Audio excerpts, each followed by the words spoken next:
पर नजर आ रही है। लेकिन अब इंदौर से सूरत चलते हैं। प्रभु, आपने तो सूरत की सूरत ही बदल दी, कैसे हुआ? ऑन है सर। पहले तो मैं आप सबका नमस्कार करता हूँ, आयोजक का, कि सूरत को रिप्रेजेंट करने का मुझे मौका दिया। ये मैंने अकेले नहीं किया, ये 30 साल की जर्नी है। 1994 में जब प्लेग आया था तो सब लोग सूरत से भाग रहे थे, हमको सूरत को बचाना था, सूरत कोई रह नहीं रहा था, लोग मर रहे थे, ऐसी हालत थी हमारी उस टाइम में।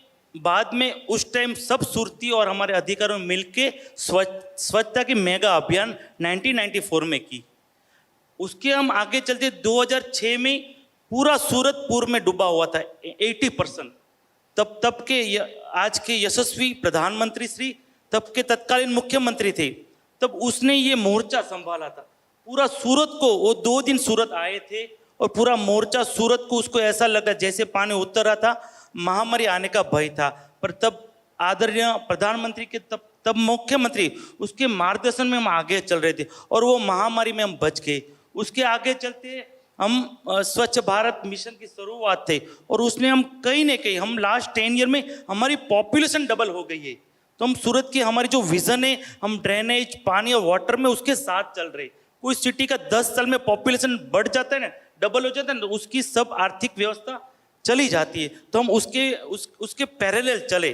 और लास्ट टाइम 6-7 महीने की बात कर, प्रधानमंत्री ने हमारे जो NGO है, हमारी अधिकारी हो, हमारे यहाँ वहाँ दिक्कत क्या है, हमारी निजी चुनित सब शहर की होती है। हमारा 28 स्टेट के लोग अभी रोजगार के माइग्रेट हुए हैं रोजगार, क्योंकि वर्ल्ड के 95 डायमंड मैन्युफैक्चरिंग सूरत में हो रहे और पर डे 6 करोड़ मीटर का उत्पादन है सूरत का कापड़ का। तो बहुत लोग वहाँ आए।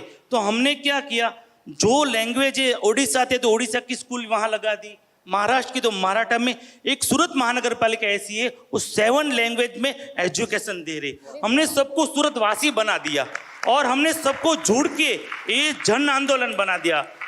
मोदी साहब ने बोला तुम लास्ट टाइम के तुम दूसरे पर कितने साल से, तो वो एक हमारा बूस्ट हुआ और सब जनता को हमने उसमें जोड़े और यहाँ तक हम पहुँचे। तो ये मेरे 30 साल के सफर के बाद यहाँ तक सूरत पहुँचा है, ये शकल बदलने में। अच्छा, आप दर्शकों को वो बात तो बताइए कि ये तो आपने प्लानिंग, एग्जीक्यूशन, हाँ। अंदर जो लोगों के भाव आया है कि ये जो कचरा है इसे साफ करने में, चाहे हम कितने बड़े किसी कार्यक्रम का हिस्सा क्यों ना, अक्षय जी आप यकीन मानेंगे, मतलब तैयार होकर औरतें बारात में जा रही हैं और साथ में झाड़ू है कि कचरा होगा तो हम झाड़ू लगाकर जाएंगी, कोई बात नहीं, हमारी सड़क चमकती रहनी चाहिए। ये कैसे आया जब भाव? पहला नंबर आया तो सूरत भावुक हो गया। तो जब वरघोड़ा का जो फटाके सेलिब्रेशन करते तो वो कचरा छोड़ के जाते थे, तो हमने सूरत महानगर का फाइन लगाने का चालू किया, 10,000 5,000। तो 2 बार चला तो पूरे सूरत में ये बात चली गई कि हम अपने रोड को क्यों गंदा करें, हमें अभी क्रम 1 में है, हमको केयर करने चाहिए।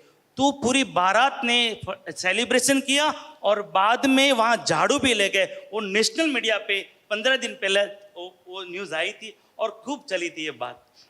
देखिए, बात तो ये है, फाइन ये है ना, ये जो चीज है ना, ये बहुत जरूरी है। ये हर स्टेट में अमल होना चाहिए कि आप गंदगी करोगे तो आपको फाइन भरना ही पड़ेगा। ये समझ में आ जाता है ना, तो लोग बहुत जल्दी सीखना शुरू कर देते हैं। हम भी स्कूल में बचपन से यही किया है, इतने सारे बच्चे बैठे हुए हैं यहाँ।